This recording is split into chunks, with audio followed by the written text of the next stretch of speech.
your Superman news video for the week May 23rd to May 29th, 2014.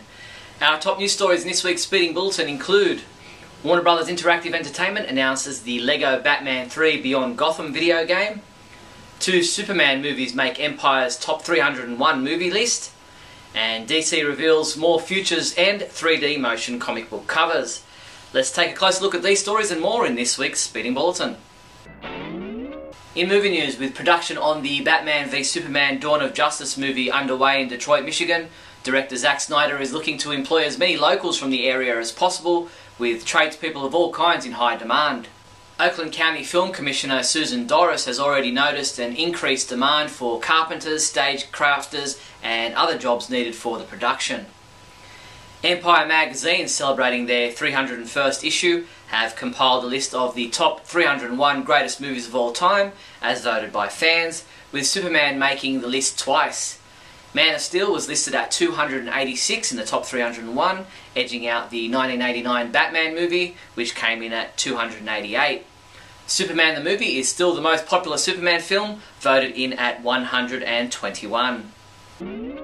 In TV news, Dean Cain, who played Superman Clark Kent in the TV series Lois and Clark, tells People magazine who he thinks would win in a fight between Superman and Batman, and what he misses most about no longer playing the role. What I miss most about Superman is the tights. I love the tights. I wear them at home every day. No, I don't miss that. I miss the family that we had. All our cast and crew, they were fantastic. Batman versus Superman. Seriously, who would win and why? Superman, it's so easy. It's a 2-second fight. That's a piece of cake. Boom, done. Right through his chest. It's over. In comic book news, DC Comics released images and artist credits for the Futures and 3D motion covers that will be featured on books in September. This September, DC Comics The New 52 will flash forward 5 years, giving you a glimpse of what may be in store for your favourite DC Comics characters in a month-long event they're calling Futures End. Inspired by the new weekly comic series of the same name, each monthly title in The New 52 will feature a standalone story that offers an intriguing look at a possible future for its subject, all written and drawn by some of the best writers and artists in comics. To a lot of readers, Superboy number 31 felt like a new start for the book, only for them to find out soon after that issue number 34 will be the final issue of the title, coming in August. Newsarama.com caught up with new writer Aaron Kuder to find out what he has planned for the final issues of Superboy. In regards to issue number 31, Kuder said, "I absolutely approached this as a first issue. There has been so much complexity to the history of this character that I felt the need to step back and reintroduce him." Comic books we reviewed this week included Forever Evil number 7, which was reviewed by Michael Bailey, who gave it a 4 out of 5, saying, "It had all the elements of a great finale and for the most part I enjoyed myself quite a bit." Michael J. Petty reviewed Justice League number 30, saying, "What a way to come back after Forever Evil," and he rated this a 4 out of 5. Red Lanterns number 30 was reviewed by James Lance, who gave it a 5 out of 5, saying, "This series has been surprisingly good." James also reviewed Supergirl number 31, which followed on from Red Lanterns number 30, calling it the most enjoyable comic reading experience in the New 52 Superman universe, and he also rated this issue a 5 out of 5. Smallville Lantern chapter 11 was reviewed by Matt Shaw, who said, "This was a fast-paced issue even by DC digital standards," and he rated this a 4 out of 5. And T.A. Hewitt reviewed Injustice Year 2 chapter 9, saying, "The last few issues have been slow and plodding," and he gave this chapter a 2 out of 5. Superman comics available this week from May 28th include Infinite Crisis chapter 2 digital comic has been available since May 26th. Injustice Year 2 chapter 10 digital comic has been available since May 27th. Adventures of Superman number 13 print edition. Injustice Gods Among Us Year 2 number 5 print edition. Red Lanterns number 31 features Supergirl. Superman number 31 is part of the Doom saga and is available in a variant cover. Smallville Lantern chapter 12 digital comic will be available May 30th. And Justice League Beyond 2.0 chapter 21 digital comic will be available May 31st. Show your dad how super you think he is with these great Super Dad gift ideas. Get him a Superman Super Dad t-shirt from just $13.90. Or how about putting the young one in a I Think My Dad is Superman baby romper snapsuit, yours for just $11.95. These and other great gift ideas for Dad are available from your one-stop Superman shop, the Superman Homepage online store at supermanhomepage.com/shop. In other news, Warner Brothers Interactive Entertainment, TT Games and the LEGO Group announced that LEGO Batman 3 Beyond Gotham will be available later this year for the Xbox One, Xbox 360, PS4 and PS3, PlayStation Vita, the Wii U, Nintendo 3DS, as well as for Windows PC. In LEGO Batman 3 Beyond Gotham, the Caped Crusader joins forces with the superheroes of the DC Comics universe and blasts off to outer space to stop the evil Brainiac from destroying Earth. Using the power of the Lantern Ring, Brainiac shrinks worlds to add to his twisted collection of miniature cities from across the universe. Now the greatest superheroes and the most cunning villains must unite and journey to different Lantern worlds to collect the Lantern Rings and stop Brainiac before it's too late. DC All Access is giving fans a chance to win a Superman Under Armour t-shirt signed by Dale Earnhardt Jr. To win, you need to follow DC Comics on Twitter, then tweet at DC Comics which DC hero you would want on the hood of your car between now and 10 AM on Monday, June 2nd, using the hashtag DCAA giveaway. Wendy's fast food restaurants in the USA are currently offering a Superman Wonder Woman comic book and toys with their kids' meals. The Superman Wonder Woman comic book, written by Josh Elder, is titled Superhero Training, while the toys on offer include a superhero disc toss game, a Superman Speed Challengers game, a swooping Superman glider toy, and a Wonder Woman invisible jet toy. Funko unveiled images of their new Vinyl 3 DC Comics cubed figures, which will include Superman and Bizarro. Vinyl 3 is a line of 2.5-inch interchangeable magnetic vinyl figures. Each figure features removable parts that have the capability of attaching magnetically to other figures in the Vinyl 3 line. Superman fans with an iOS device might like to check out the new Superman edition of the game app Super Flappy from 5th Season Outfitters, which is available to download for free from the App Store. While you're at it, don't forget to download our own Superman homepage app too, if you don't already have it.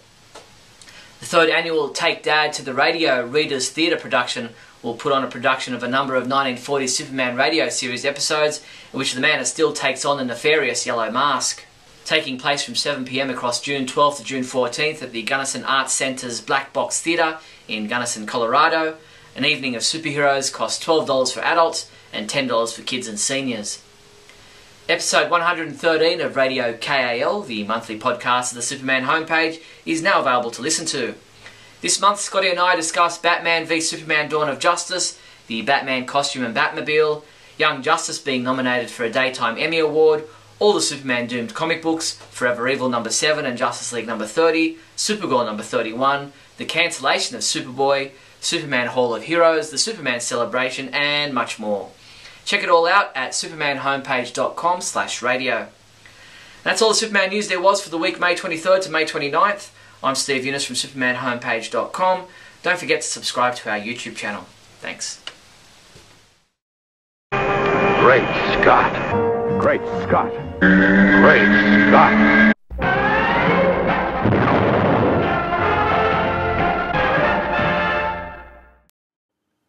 Hello everyone, and welcome to a dastardly, evil, villainous episode of Great Scott. I'm Scotty V. Thanks for watching. So, this past week or so saw the release, finally, of Forever Evil 7.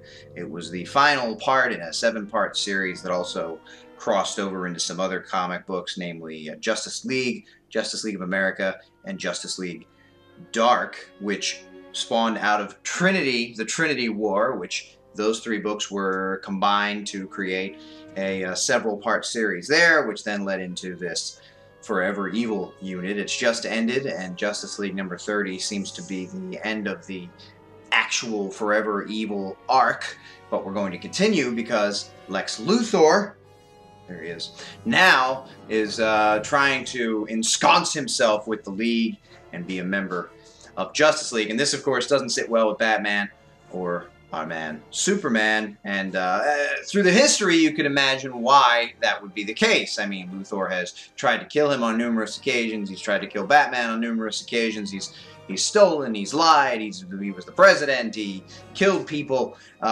He was behind many attempts to destroy many a way of life, mostly because he wanted to increase his own wealth or increase his own power. Now, the issue at hand, at least for me, and Steve and I, Steve Younis, the founder and owner of the Superman homepage, we do a show called Radio KAL every month. It's a podcast. It's about Superman, all things Superman. We generally talk about what happened that month. And because Forever Evil culminated over an 8-month period or more, we talked about the series in its entirety, as well as the fact that 7 finally released and the story arc seemed to finish up this month. It should have been out earlier this week. If you haven't listened, go ahead and go back and listen to it. I mentioned this on there, and that is that the weird thing about this, all the things I mentioned that Lex Luthor has done over the years happened before the advent of the New 52. The New 52 has been around since about 2011, and I've still been waiting since then to really see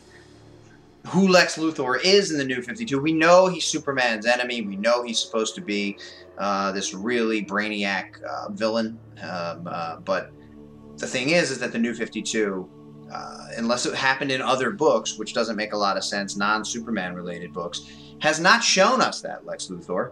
Action Comics started off with him being kind of a coward and squealing and running away and asking people to save him and protect him, and maybe they thought that that would be a cool way to go or a funny way to go or a mockery of Lex Luthor who maybe deserves it more than anyone else. You know, they think, oh, well, this is what you get for being a jerk for 70 years.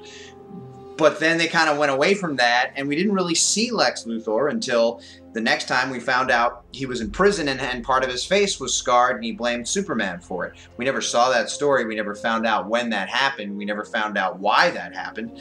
And we also don't really know why Superman doesn't like him. You know, it's clear in several stories when Superman has to go visit him at the prison or find out something for him that he has a disdain for him and doesn't trust him and that he thinks he's the most evil person there is. But in the New 52, they haven't shown us why that is. So, in a way, at the end of Forever Evil and in the New Justice League story number 30, which shows Luthor trying to convince the members of the Justice League that he belongs there as much or more than many of the members do because he just got finished saving the world, and Clark and Batman to a lesser extent kind of come off as a little bit jerky and ungracious and not pleased or thankful that Lex Luthor was around when they weren't to save the world. And the thing is that Lex Luthor in the story Forever Evil did save the world and was the protagonist and started the arc off at the very beginning as the main guy. And I was kind of surprised because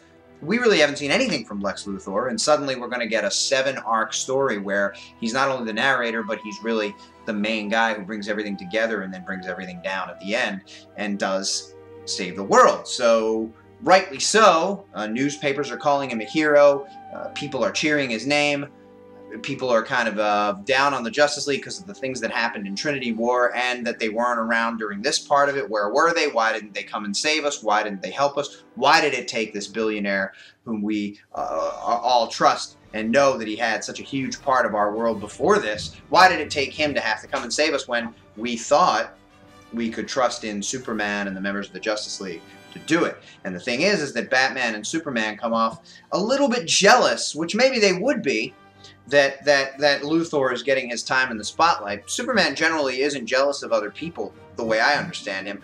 But the worst part is, we all know that Luthor is villainous, and we all have a history to draw upon if we go back before the New 52. And with the New 52, they wanted us to believe that Batman still had all his Robins, and they wanted us to believe that Superman was still killed at the hands of Doomsday, which is a whole other thing, because we got the Doom story arc going on in the Superman comics right now. But none of it makes any sense because we can't find out where to put it. And Luthor and Superman first met at the beginning of Action when Luthor was this cowardly guy. And now in Forever Evil, he's the awesome businessman, scheming, ruthless guy. And then by the end, he kind of saves some people. He saves the world. He lets Ted Kord have the business, even though he killed his father at the beginning and was going to take everything away from him and humiliate him and ruin his life after death. So it's a little confusing. I love the story, and I love the way it was focused on Luthor, and I love finding out what kind of a guy he is. And he's still scheming, and he's still doing things for his own benefit, but he did save the world, and I'm not sure, you know, and he did let Ted Kord off the hook, even though he said he wasn't gonna, and I'm not entirely sure why he did any of it, other than save the world from humanity's standpoint, because he's always been the guy who said, humanity needs to be our own champions. We need to prove, and we need to get away from relying on these heroes who he's never trusted. But we've really had very little Luthor in this New 52, and the little bit that we have had seems to contradict with the other little bit, and very much so with what we've gotten in Forever Evil. I love this image, by the way, and that, of course, is Alexander Luthor from Earth 3 that supposedly was destroyed by the Anti-Monitor. Spoiler, spoiler, spoiler, if you haven't yet read Forever Evil. I just caught up on it myself. I waited till the whole thing was over. It was just really cool, and it was quintessential Lex, and it's the Lex I love to see. Then there was the saving of Ted Kord, allowing him to have the business, and helping some other people that made me kind of confused, because then he wasn't as ruthless anymore, and he was, you know, so he must have an ultimate end, and I guess we're going to find out about that. But you got to show us that a person is detestable before you show us that the heroes think he's detestable, even though we know as people that Luthor has always been Superman's enemy. You haven't shown us that in the New 52, so right now it looks like he has no reason to feel that way. Thanks everybody for watching, and remember, I've got Batman's kryptonite ring in my pants.